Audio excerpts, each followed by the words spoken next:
Look, I know that fear-mongering can help push your video in the algorithm, but the spiritual community is starting to have too much of that going on. And maybe it's because they're getting just their level of information that they can get, and then maybe it's just the way they deliver it is unintentionally fear-mongering. But I seen another video about the spiritual war that's going on and how they can like siphon your soul and take your soul.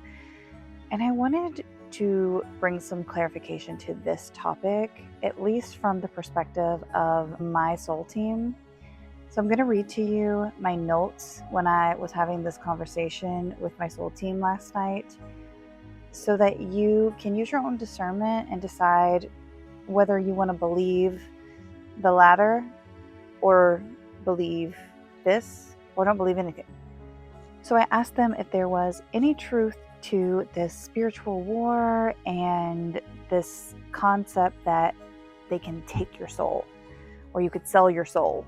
Especially, they love saying that in the celebrity world, right? They said there is truth but not fear in the matter of soul siphoning or soul selling. The truth: there is a long-standing manipulation architecture in certain realms, both physical and astral. What seeks to harvest energy, attention, and soul light from incarnated beings. This does not mean that one's soul is lost or irredeemable, but rather that portions of one's will, focus, or creative essence may become entangled, bound, or misdirected. The term selling the soul often points to a contractual or energetic agreement, sometimes unconscious, where one trades authenticity, integrity, or divine alignment for power, fame, comfort, or survival in distorted systems. These contracts are real in the etheric sense, but not permanent. They are always subject to free will, soul reclamation, and divine override. Souls never truly belong to any force except for Source itself. But consciousness can be fragmented, dimmed, or redirected if the vessel is unaware or repeatedly consenting to manipulation. So how does this happen? It may occur through repeated choices that betray soul truth, binding contracts in distorted religious, and governmental, or entertainment systems, agreements made in altered states via drugs, trauma, ritual, and ongoing entanglement with beings or technologies that siphon energy subtly. If you have made it this far in the video, then congratulations, because I'm about to share with you what they shared with me on how to stay sovereign and protected. 1. Declare sovereignty daily. So you will say, I am a sovereign soul under no law but divine source. All false contracts, cords, or overlays are null and void in the presence of truth. 2.